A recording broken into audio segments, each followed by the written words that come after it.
अभी मैं एक पोस्ट पढ़ रही थी। उस पोस्ट में लिखा था कि मैं अपनी बेटी को सिखाऊंगी कि जो तुम्हें मारे उसका मुंह तोड़ जवाब दो, क्योंकि मैं तुम्हें जेल से निकाल सकती हूँ लेकिन कब्र से नहीं निकाल सकती हूँ।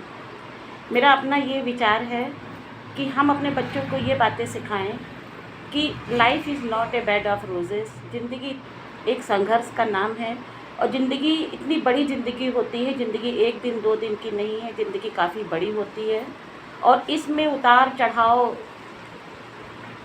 हर चीज़ को झेलना पड़ता है। संघर्ष, सुख, दुख, उतार चढ़ाव, लाभ, हानि, इन्हीं सब से मिलकर एक जीवन बनता है।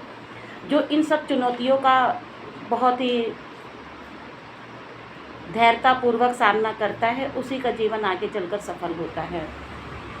यही छोटी छोटी बातें जो हम अपने बच्चों को शुरू से सिखाना शुरू कर देते हैं, इसी से ये जो आजकल की डिप्रेशन की शिकायत या वैवाहिक जीवन सफल ना होने की शिकायत या अपना जीवन जीने से ज़्यादा ख़त्म करने की लालसा, इन सबको बहुत तेज़ी से बढ़ावा मिल रहा है।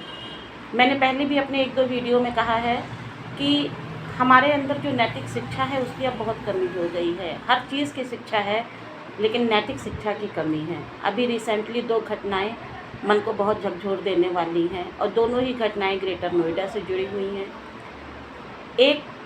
दोनों ही घटनाएं बहुत ही हाई फाई फैमिली से जुड़ी हुई हैं। कोई छोटी मोटी फैमिली भी नहीं है।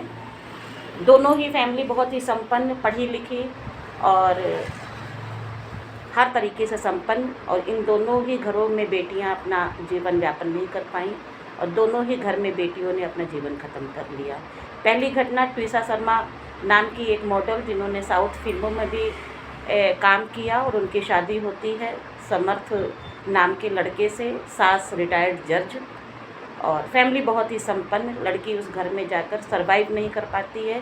न जाने किन परिस्थितियों में, न जाने किन कारण से, न जाने किन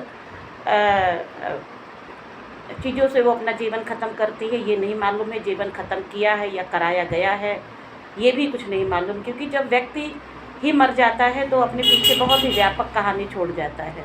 दूसरी घटना में दीपिका नागर नाम की जो लड़की, उसकी काफ़ी वीडियो भी वायरल हो रही है। लड़की बहुत सुंदर, पढ़ी लिखी और काफ़ी भव्य रूप से उनके माता पिता ने उनकी शादी की।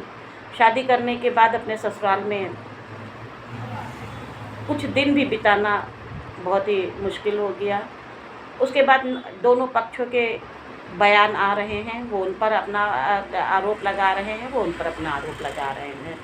मुझे लगता है जो व्यक्ति इतनी बड़ी कहानी छोड़ जाता है अपने मरने के बाद, अगर जीते जी अपने जीवन में कुछ संघर्ष कर ले, कुछ बातों को अपने अंदर ले ले, कुछ बातों को भूल जाए या विपरीत परिस्थितियों में अपने आप को बिल्कुल संतुलित बना कर रखे, और अगर वो बातें, वो चीज़ें या वो माहौल उसको नहीं पसंद आ रहा है या वो सोच रहा है कि हम इसमें जी नहीं पाएंगे, तो उसमें बड़ी आसानी से बाहर भी निकल सकता है।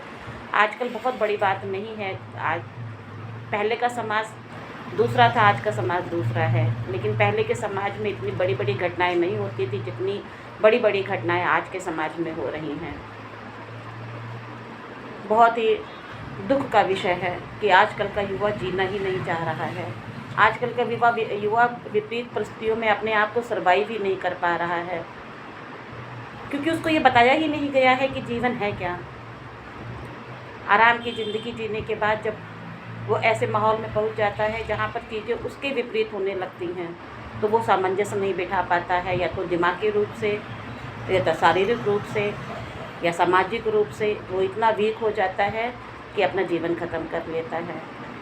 तो कुछ पोस्ट आते हैं और कुछ पोस्ट को देखकर हंसी भी आती है कि अगर इस पोस्ट के अलावा हम अपने बच्चों को अलग तरीके की शिक्षा दें तो शायद हमारे बच्चे, ये जो माहौल है आजकल का, ये जो स्थितियां हैं, जो परिस्थितियां हैं, उन सब से अपने आप को उभार पाएंगे।